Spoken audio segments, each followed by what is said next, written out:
Videos तो आप बहुत देखते होंगे, परंतु कुछ वीडियोस भारत की सभ्यता, संस्कृति एवं संस्कारों से जुड़ी होती हैं और ये जिससे जुड़ी हैं वह है संस्कृत भाषा। तो चलिए चलते हैं संस्कृत भाषा की ओर।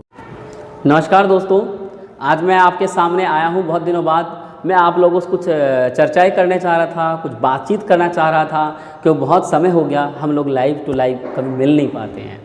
उसके बावजूद भी वीडियोस के माध्यम से मेरी ये पूरी कोशिश होती है कि आप संस्कृत भाषा को बहुत सरलता से, बहुत प्रेम से सीख पाओ, बोल पाओ। जैसे कि आज मैं आप लोगों से पूरी वीडियोस के ऊपर कुछ चर्चाएं कर रहा हूँ ताकि आप लोग वीडियोस को अच्छे प्रकार से देख पाओ, समझ पाओ और किस प्रकार से हमें संस्कृत भाषा को शुद्ध करना है, किस प्रकार से हमें संस्कृत भाषा अच्छे से बोलनी है, वो सारे तरीके बता पाऊँ। जैसा कि आपको पता है हम लोगों का सफ़र आज से 1 साल पीछे यानी आज से 11-12 महीने पहले प्रारंभ हुआ था और आप लोगों ने लगातार वीडियोस को देख देख के संस्कृत बहुत अच्छी अपनी कर ली है। फिर भी यदि किसी कारण से कोई स्टेप समझ में नहीं आ रहा है, कोई व्यवहार समझ में नहीं आ रहा है, तो आज मैं आपसे वो चीज़ें समझा रहा हूँ, वही चीज़ें मैं आपसे बातचीत कर रहा हूँ ताकि आप उस तरीके से नहीं पढ़ते ना तो आपको कभी भी कोई प्रॉब्लम होगी ही नहीं, कभी भी कोई परेशानी होगी ही नहीं। तो देखिए मैं कुछ स्टेप बता रहा हूँ, उसी तरीके से हमें यह चीज़ समझनी होती है, उसी तरीके से हमें यह चीज़ देखनी होती है। जैसे कि आप सभी को पता है पहला स्टेप हमारा क्या है। सबसे पहला प्रारंभिक चरण जिसको हम कहते हैं संस्कृत सीखने के लिए बहुत ज़रूरी है, वह चरण हमारा है वर्णों का ज्ञान होना। जैसे कि आप सबको पता है वर्णों का ज्ञान हमें इस तरीके से नहीं होता। वर्णों का ज्ञान हमें यह होता है जैसे कोई शब्द है फल, पुष्प, कलम, पुस्तक, इस शब्दों को बनने के लिए किन किन वर्णों की सहायता लेनी पड़ी, इस शब्द को बनाने के लिए किन किन वर्णों की आवश्यकता पड़ी, उन वर्णों में कितने वर्ण व्यंजन हैं, कितने वर्ण स्वर हैं, कितने वर्ण संयुक्त व्यंजन हैं, इन सब का हमें पता होना चाहिए। जैसे आपको पता अक्ष, त्र और ज्ञ और इसी प्रकार से मूर्धन्य श और बहुत सारे ऐसे शब्द हैं जो कि थोड़े कठिन होते हैं। तो वर्णमाला सीखते समय आखिर ज्ञान शब्द कैसे बना, तो हम देखेंगे ज हलंत प्लस य, हलंत प्लस आ ज्ञा, फिर न हलंत प्लस अ, इससे ज्ञान बना, है ना। उसी प्रकार हमने एक शब्द लिया क्षमा, क्ष तो कैसे बना क हलंत प्लस मूर्धन्य श, ठीक है, फिर अ, क श फिर अ, क्ष, ठीक है। इस प्रकार का क्ष बनना। फिर इसमें अ के स्थान पे आ जुड़ेगा, क्षमा है ना तो आ जुड़ा, क हलंत प्लस मूर्धन्य श हलंत प्लस अ क्ष, फिर म हलंत प्लस आ तो क्षमा। इस प्रकार से आपको पता लग गया कि एक शब्द में लास्ट में क्या है, अंत बहुत समझना जरूरी है, अंत में क्या है। जैसे हमने समझा क्षमा में आ है, उसी प्रकार हमने देखा ज्ञान में अंत में अ है। इसी प्रकार हमने बहुत सारे शब्द को सॉल्व किया, बहुत सारे शब्दों को समझा, हमें पता लगा कि राम शब्द कैसे बना, लता शब्द कैसे बना, माला शब्द कैसे बना, नर शब्द कैसे बना, फल शब्द कैसे बना। तो हमने इस प्रकार से देखा कि कई शब्दों के अंत में आ रहा है, जैसे कि राम, नर, बालक, फल, गज, अश्व, बहुत सारे शब्द। तो इस प्रकार से अ जहाँ जहाँ अंत में हमने देखा प्राय ऐसे शब्द बने, नरः, अश्वः, मृगः, ऐसे बहुत सारे हैं, कृष्णः, गजः, मूषकः, बहुत सारे शब्द जिसमें पीछे अंत में अ और विसर्ग पाया। तो ऐसे जितने भी शब्द थे अ वाले, विसर्ग वाले, वो सारे शब्द आगे हमें दूसरे चरण में पता लगे क्या किसे इसे इसको क्या कहते हैं। उसी प्रकार जिसके अंत में आ थे उन शब्दों को क्या कहते हैं अगली वीडियोज़ में पता लगा। जैसे हमने देखा जहाँ पे ह्रस्व अ है प्राय वे सारे शब्द पुल्लिंग बन गए, और जहाँ अ और म है हलंत वे सारे शब्द नपुंसक लिंग बन गए, और जहाँ आ है वे सारे शब्द स्त्रीलिंग बन गए, और जहाँ दीर्घ ई है वे भी सारे शब्द स्त्रीलिंग बन गए। संस्कृत भाषा को सीखने के लिए इस चरण का जानना बहुत ज़रूरी था। जब आपको पूरी तरीके से पता लग गया कि भाई पुल्लिंग, स्त्रीलिंग और नपुंसकलिंग ये शब्द होते हैं, तब हमने इसका अगला चरण जो था संज्ञा शब्द रूप, हम लोगों ने संज्ञा शब्द रूप का वीडियो बनाया। उस पीपीटी में बताया कि किस प्रकार से संज्ञा शब्द रूप बनाए जाते हैं। जैसे राम से हमने नर बनाया, नर से हमने बालक बनाया, ऐसे बहुत सारे शब्द बनाए जिसके थ्रू आपको पता लग गया कि भैया बालक शब्द रूप एक बार आप अच्छे से तैयार कर लो। यानी पीछे जो प्रत्यय होते ना अ, औ, आ, जैसे रामः रामौ रामः, बालकः बालकौ बालकः, नरः नरौ नरः। इस प्रकार से हमें पता लग गया पुल्लिंग शब्द का बनाने का एक ही तरीका है, बस हमें अंतिम वर्ण का पता होना चाहिए। इसके बाद अगले पड़ाव पे आते हैं, जब हमने संज्ञा शब्द रूप अच्छे सीख लिया बनाना, उसी बाद स्त्रीलिंग भी इसी प्रकार से है, जैसे कि लता लते लता, माला माले माला, महिला महिले महिला, कोई फर्क नहीं है, सिर्फ इसके प्रत्यय पीछे बदलते रहते हैं। ठीक है, ये स्टेप हम समझ चुके हैं। इसके बाद हमारा अगला पड़ाव आया, अगला चरण आया, जिस वीडियो का नाम था आपका सर्वनाम शब्द रूप। अब सर्वनाम शब्द रूप कैसे बनाया, कैसे किया, उसके लिए आप सबको पता है हमने क्या किया, बालक शब्द से किम शब्द रूप बनाया। जैसे बालकः बालको बालका, हमने बाल शब्द हटा दिया तो पीछे क्या बचा, क कौ का। और सर्वनाम शब्द रूप बनाने समय हमें क्या ध्यान देना है, जैसे मान लीजिए हम किम शब्द रूप बना रहे हैं, ये वीडियो बहुत इंपॉर्टेंट है क्योंकि हम लोग अब यहाँ पे सर्वनाम शब्द रूप बना रहे हैं। ठीक है, अब मान लो पीछे क है और किम शब्द रूप हमारा सर्वनाम का है, तो कैसे बना, क कौ का, अंत में बाल है क कौ का। परंतु जब हम देखते हैं सर्वनाम शब्द रूप में किम में, तो क्या बनता है, क कौ के, यानी हमने देखा एक जगह चेंज है, बाकी सारा एक जैसा है। तो यही विशेष जो चेंज हो रहा है इसका ध्यान में रखना ही होता है कि भाई हमें पता लग गया सर्वनाम में एक वर्ड चेंज हुआ।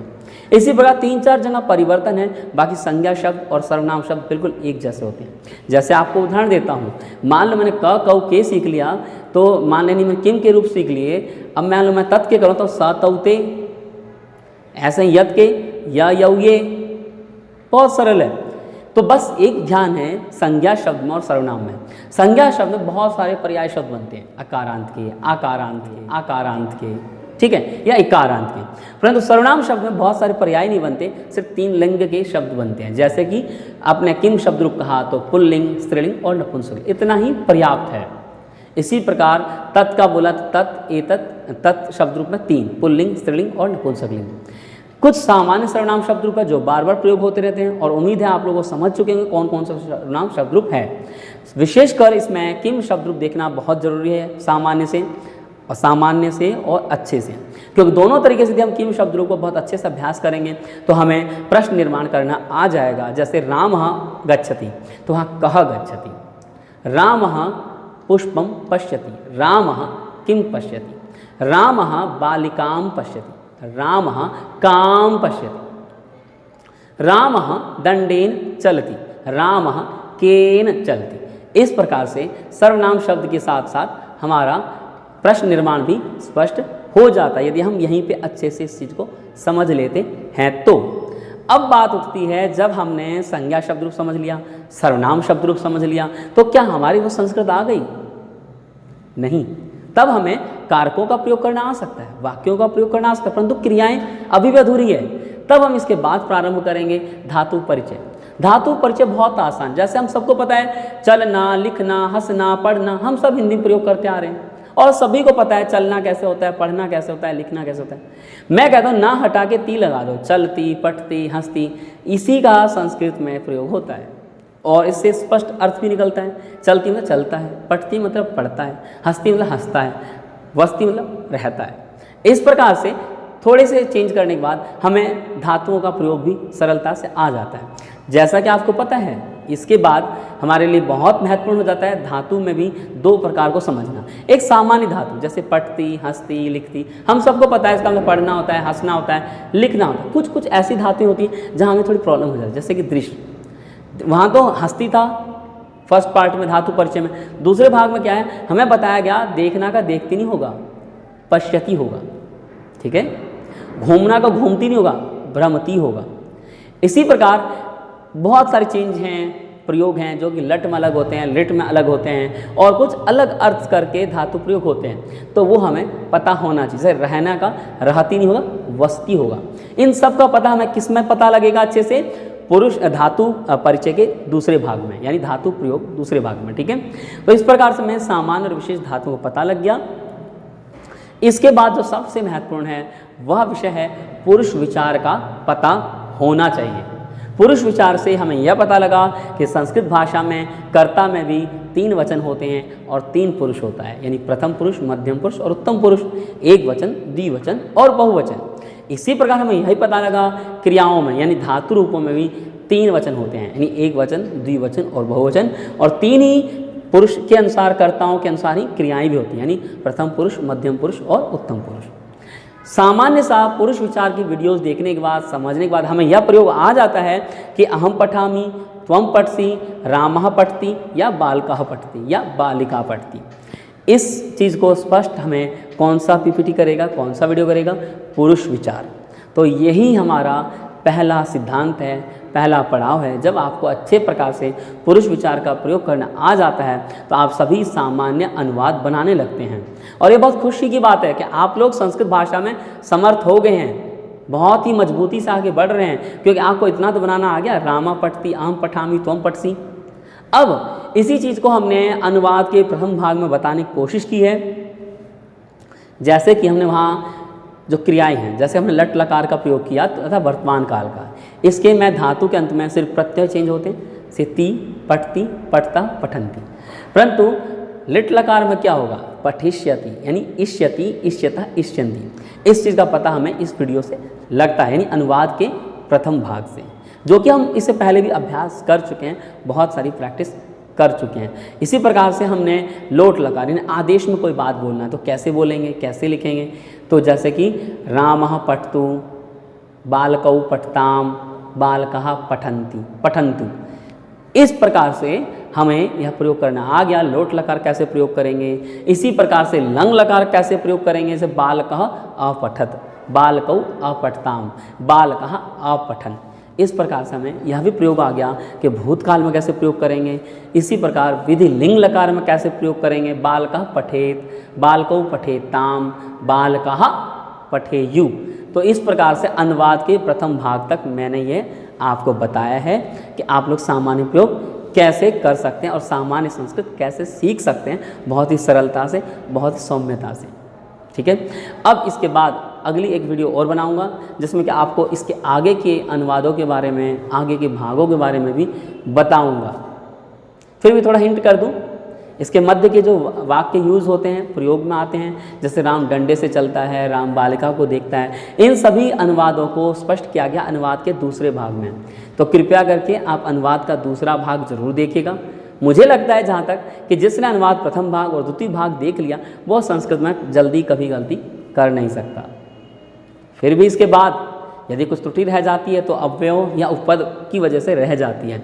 इसके लिए आप अनुवाद का तीसरा भाग जरूर देखिए, जो कि बहुत ही महत्वपूर्ण है आप लोगों के लिए, क्योंकि उसमें बताया गया है स है तो वाक्य कैसा बदलेगा। जैसे कि राम के साथ, तो राम से ना होगी रामेण, जैसे बालकः रामेण सह गच्छति। इसी प्रकार बालकः गृहात् बहिः खेलति, इसका मतलब था राम बालक घर के बाहर खेलता है। परंतु हम देखते हैं घर के, वहाँ तो षष्ठ्यांश गृहस्य, परंतु गृहस्य ना होके गृहात् हुआ। किस वजह से हुआ, क्यों हुआ, इस सभी के प्रश्नों का उत्तर आपको अनुवाद के तीसरे भाग में मिल जाता है। तो इस प्रकार से आप सारे अनुवाद अच्छे से कर सकते हैं। बस आपको 2-3 चीज़ों की प्रैक्टिस जरूरत है, खासकर वोकेबलरी, जैसे हम शब्द भंडार कहते हैं। तो संस्कृत भाषा शब्दकोश करके हमारे पास बहुत सारी वीडियोज़ निकाली हमने, प्रथम भाग, द्वितीय भाग, तृतीय भाग, चतुर्थ भाग। आप लोग इन वीडियोस को देखिए, आपके शब्द बहुत स्ट्रॉन्ग हो जाएंगे, बहुत ही मजबूत हो जाएंगे और आप अनुवाद बहुत अच्छे से कर भी पाएंगे। इसी साथ अपने वाणी को विराम करता हूं और उम्मीद है आप सभी वीडियोस को ज़्यादा से ज़्यादा देखिए, संस्कृत भाषा का ज्ञान सीखिए और संस्कृत बोलिए। चलिए, जय तु भारतम, जय तु संस्कृतम।